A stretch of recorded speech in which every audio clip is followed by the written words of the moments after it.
श्री राधे राधे, हरे कृष्णा। हम सब साधक श्री महावाणी में ब्याहुला उत्सव श्रवण कर रहे हैं। दो लालन ब्याह लड़ाओरी, भावरी में मन भरमाओरी। गतांग से आगे चलिए निकुंज में, क्या रस है क्या रंग है। उत्सव उत्साह से भरा हुआ है ये निकुंज। सरोवर में कमल खिल गए हैं, उनमें भंवरे गुनगुना रहे हैं। लताएं मत्त होकर अपने में पुष्प खिला रही है और वही पावड़े भी बिछा रही है। सखियों की अलग अलग टोली है, पर सब युगल पर प्राण न्योछावर कर रही है। कोई इन नवल किशोर को निहार रही है तो कोई निहारते हुए मत्त होकर नाचने लग जाती है। किसी को इन नव दंपति के दर्शन करके इतना आनंद आ रहा है कि वो उच्च स्वर में गाने लगती है, तो कोई सेवा में लगी है। ब्याह में अब जो जो सामग्री आवश्यक है वो उन सबको जुटाने में लगी है। एक सखियों की मंडली है जो वाद्य यंत्रों को बड़े भाव से बजा रही है। उनके पास वीणा है, मृदंग है, शहनाई है। बांसुरी लेकर भी एक सखी मधुर स्वर दे रही है। एक सखी तो बस तन्मय होकर बीरी बना रही है, जिसे चर्बित करके इन युगल के अधर और खिल जाए। एक सखी मेवा आदि सजा रही है। आहा, चारों ओर पवन मंद गति से बह रहे हैं। पवन सुगंध लेकर बह रहे हैं। अद्भुत सुगंध है जिसका वर्णन संभव नहीं है, बस अनुभव कीजिए। इस तरह पूरा निकुंज उन्मत्त है।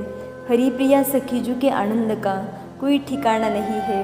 वो कभी नृत्य करती है, कभी गायन करती है, कभी ऐसे ही प्रेम में उन्मत्त होकर युगल के ऊपर पुष्प छोड़ने लगती है। यहाँ अब श्री रंगदेवी जी की आज्ञा पाकर हरिप्रिया अपनी सखियों से कह रही है, हे सखियों, अपना चित्त इन युगल सरकार में लगाओ।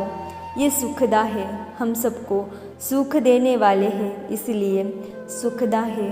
आहा, दूल्हा दुल्हन रूप में कैसे बने ठने बैठे हैं। इनमें ही अपने चित्त को लगाकर रस उमंग से भर जाओ और सुनो, सुंदर प्यारी सी एक चोरी की रचना करो। ये चोरी चवर की तरह होता है, जिससे ब्याह आदि में दूल्हा दुल्हन पर ढुराया जाता है।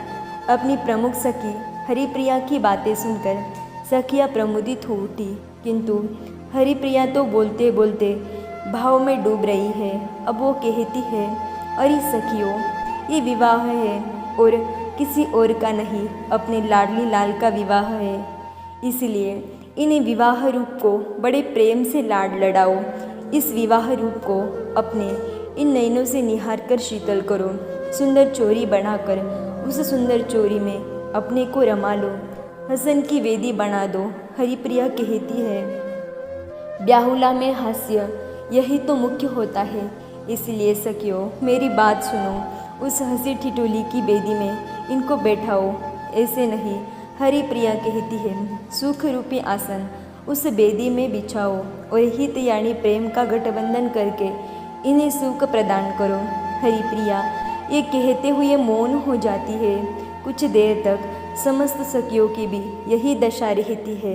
हरिप्रिया अब कुछ होश में है। वो कह रही है, हे सखी, भावरी में अपने मन को खिलने दो। इन दोनों की जब भावरी होगी, ओहो क्या सुंदर झांकी होगी वो। और हाँ, हरिप्रिया इधर उधर देखती है तो उन्हें एक गोरी छोटी सी सखी दिखती है। हरिप्रिया की ही सखी है ये। उसको बुलाती है और कहती है, तुम्हारे साथ और भी सखी थी ना। वो सखी अपने साथ की अन्य सखियों को भी संकेत से बुलाती है। तुम्हें वेद मंत्र पढ़ना है, हरिप्रिया कहती है। यह सुनकर वो सखी मुस्कुराती है। सरकार भावरी लेंगे, तुम सब मिलकर विधि अनुसार वेद मंत्र का पाठ करना। हरिप्रिया जी की बात सुनकर वो सब सखियाँ प्रमुदित होती है। इसके बाद तो युगल सरकार को हम जुआ खिलाएंगी।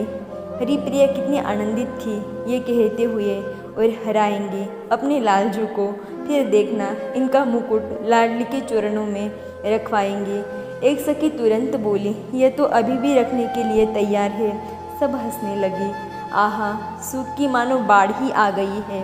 फिर लालजू से कहकर हठपूर्वक प्रियाजू के हाथ का बंधन खुलवाएंगे। अरे सखियों, गारी तैयार रखना, उस समय इनको खूब गारियाँ देंगी। हरिप्रिया की बातें सुनकर सखिया बोली, लालजू को गारी देंगी। हरिप्रिया हंसते हुए बोली, ऐसी वैसी गारी नहीं, गुण भरी गारी। इनमें जो जो गुण है ना, उसी को गाते हुए गारी देंगी। इसमें गुण है भी क्या? एक सखी के कहने पर पूरा सखी समाज ही खिल पड़ा था। गुण तो हमारी प्रियाजू के कारण है, इनमें काहे का गुण? यह सुनकर हरिप्रिया खूब हंसने लगी। फिर हंसते हंसते नवदुल्हा को देखकर तृण तोड़ बलैया लेते हुए सखिया सुख सरिता में अवगाहन करने लगी थी। हे रसिको, सखियों ने अब तैयारी कर ली ब्याहुला की विधि की। आगे की चर्चा हम कल श्रवण करेंगे। तब तक के लिए राधे राधे, हरे कृष्णा।